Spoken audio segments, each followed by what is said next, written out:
सीता को कुछ नहीं होने दूंगा।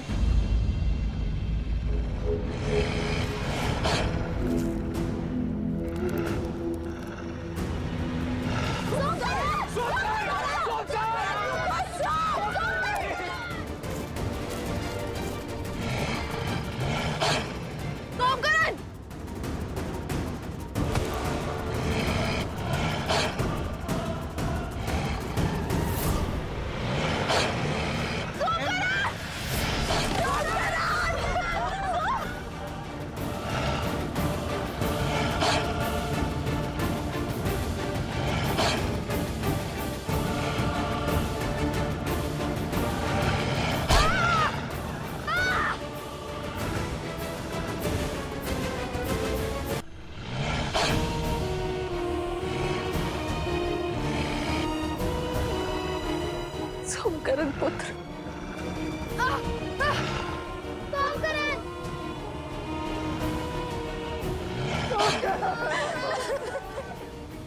क्या खेल खेला है महाराज। अब तो ये वन देवी भी कुछ नहीं कर पाएगी। सोमकरण,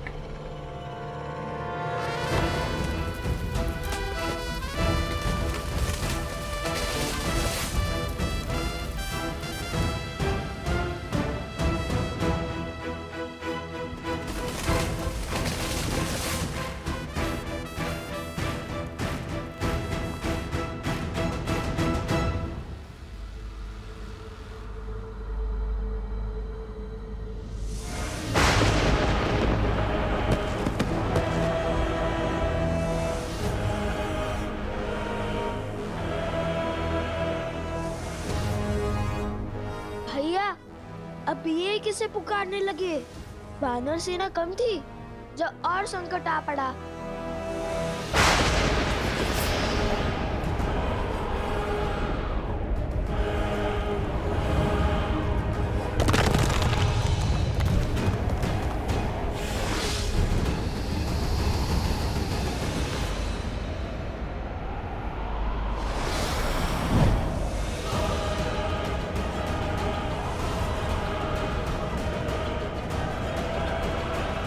लो, लगता है आज लंका का युद्ध सजीव हो जाएगा। अब इन राक्षसों से भी लड़ना होगा हमें। विचित्र है ना, वानर राक्षस लंका कांड में एक दूसरे के रक्त की प्यासे होकर लड़ रहे थे। आज वो एक साथ एक ही पक्ष में है, हमारे कारण। चलो, हमारे कारण कम से कम वानर और राक्षस एक साथ तो हुए। किंतु अब इनसे लड़े कैसे?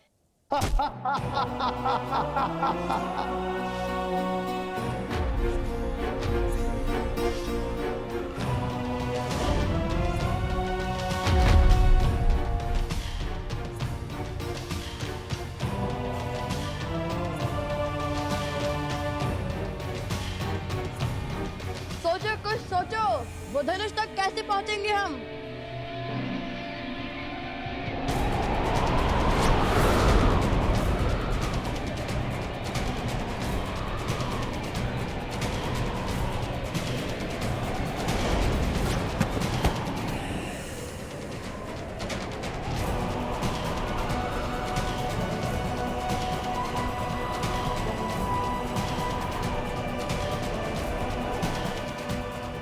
वन देवी,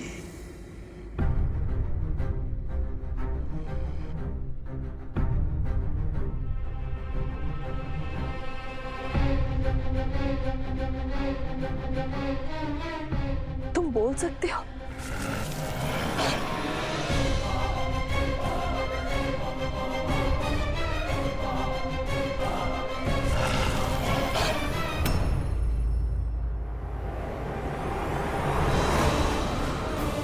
भैया, हमें वृक्ष को छोड़ना होगा, वरना ये पेड़ उखड़ जाएगा।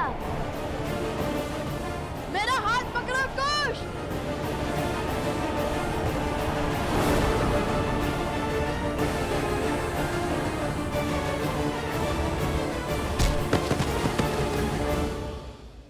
ऐसी विकट घड़ी में भी ये दोनों वानरों पर वार नहीं कर रहे हैं। धन्य है माता सीता के संस्कार। किंतु बिना धनुष बाण के कब तक बचेंगे लवकुश?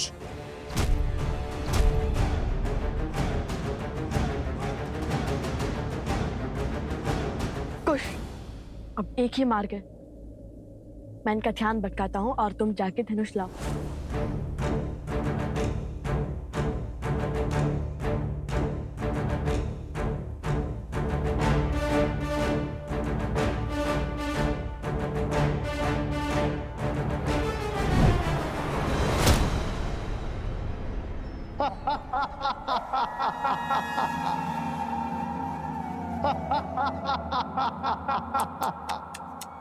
शरीर इतना विशाल और बुद्धि इतनी क्षीण। क्या लगा तुम्हें हमें हरा दोगे?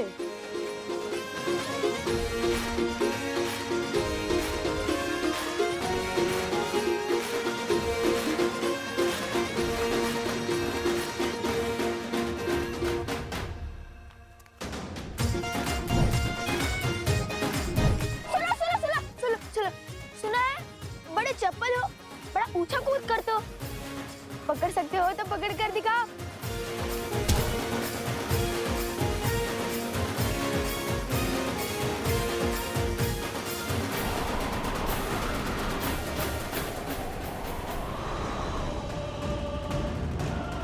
अरे विचित्र है, हम क्या तिनके जो तुम्हारी फूंक से उड़ जाएंगे?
कुछ कुछ तो सोचना होगा हमें।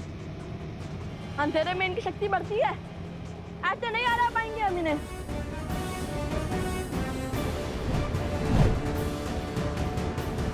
भूल गए श्री राम ने इनका अंधकार कैसे किया था?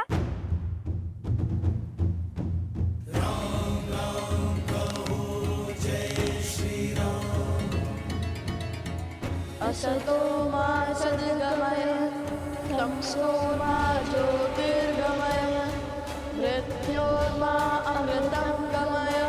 ओम शांति शांति शांति। असतो मा सद्गमय मृत्योर्मा सद्गमय तमसो मा ज्योतिर्गमय। ओम शांति। आखिर कौन है ये बालक?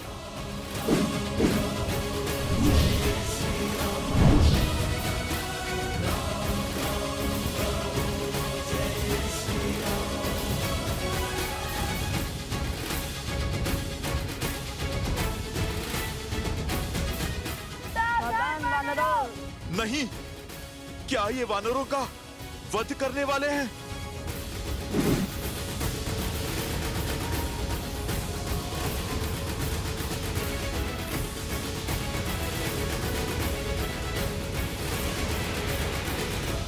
सावधान, जहाँ से आए हो वही लौट जाओ। सुमाला अस्त्र।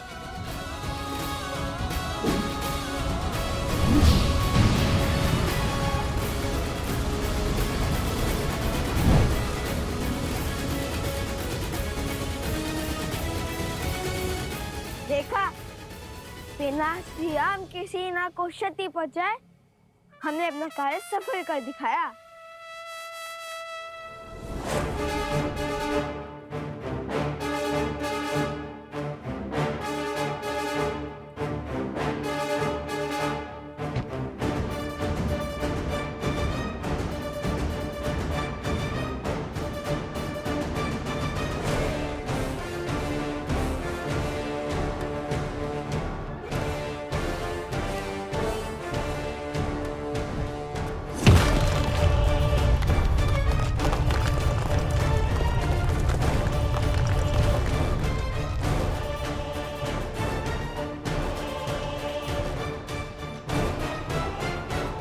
विजय से पूर्व उत्साह मूर्ख बनाते हैं। ये द्वंद्व जीतकर तुमने विनाश को आमंत्रित किया है। सत्य वचन। युद्ध विनाश को तो आमंत्रित करता है, किंतु ये प्रश्न है किसके, हमारे या आपके? वानरराज, प्रतीत होता है कि ये बालक साधारण बालक नहीं। साधारण हो या असाधारण, इनका अंत अब मेरे ही हाथों से होगा।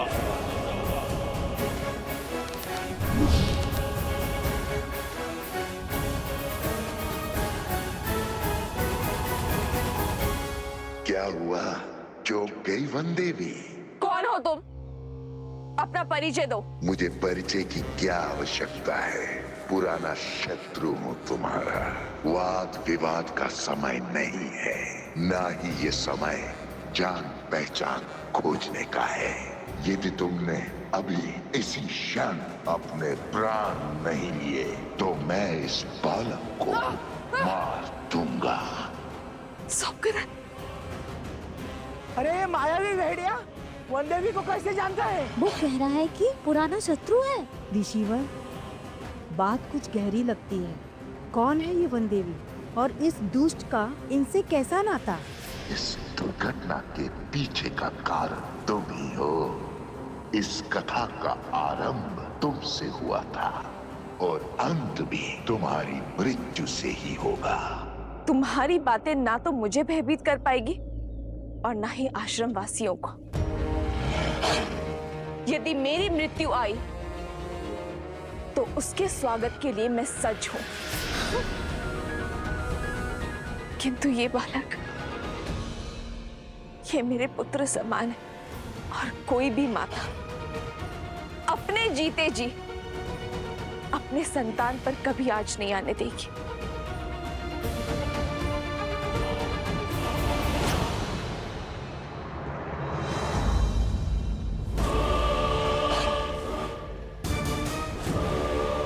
तो फिर निभाओ ना मां होने का कर्तव्य।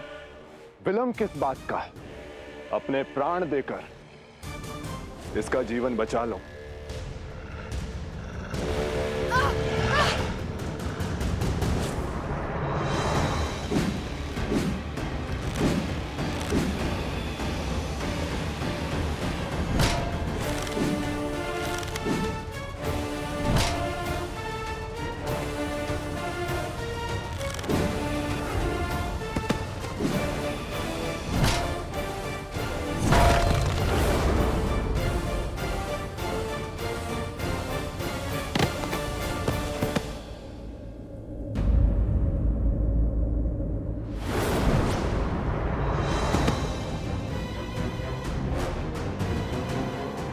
नहीं महाराज,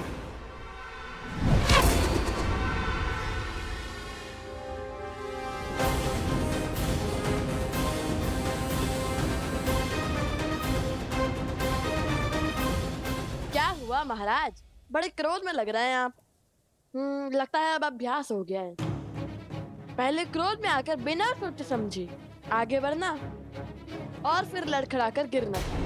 ऐसे ही जब क्रोध में आकर आप बाली से युद्ध करने निकले थे तब भी आपने मुंह की खाई। फिर जब प्रभु श्री राम की बात न मानकर आप रावण से युद्ध करने निकले तब भी आपने मुंह की खाई।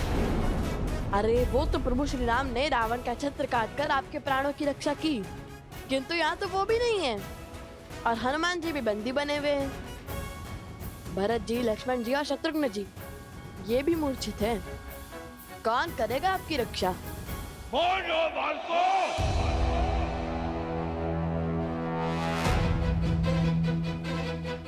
फिर से क्रोध, संभालिए। क्रोध पर केवल आपका आधिपत्य नहीं है, यदि हमें आ गया तो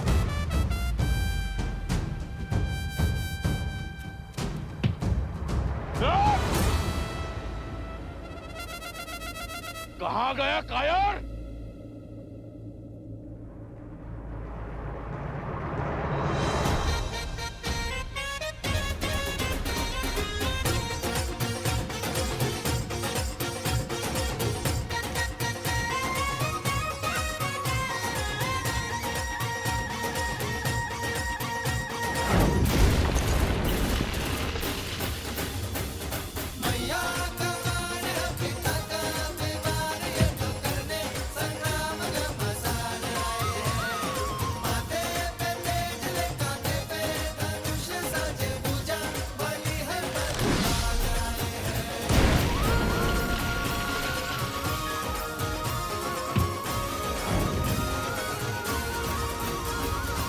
सावधान!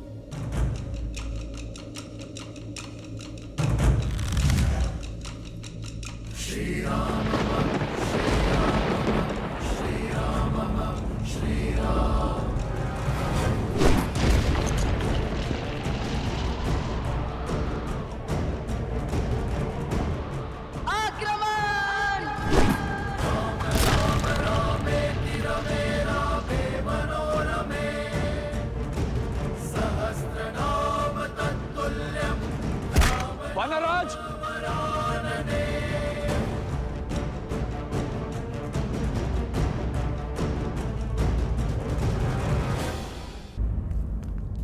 वानराज! वानराज! साथी शीघ्र आओ! घबराइए मत महाराज विभीषण, हमने केवल उन्हें अचेत किया है। हमारा उद्देश्य इनकी मृत्यु नहीं है। चलिए।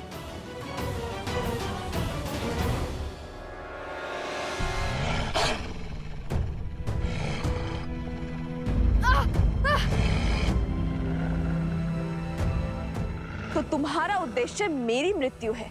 अवश्य, तभी तो तुम्हें खोजते हुए यहाँ तक आए हैं। अब व्यर्थ की बातों पर समय मत गवाओ, अपना अध्याय समाप्त करो ताकि इस बालक की जीवन कथा आगे बढ़ पाए।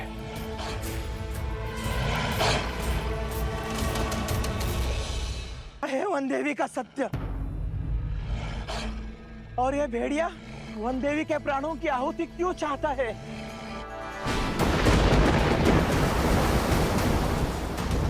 देख रही हो सीता, प्रकृति भी तुम्हारे अंत का इंतजार कर रही है।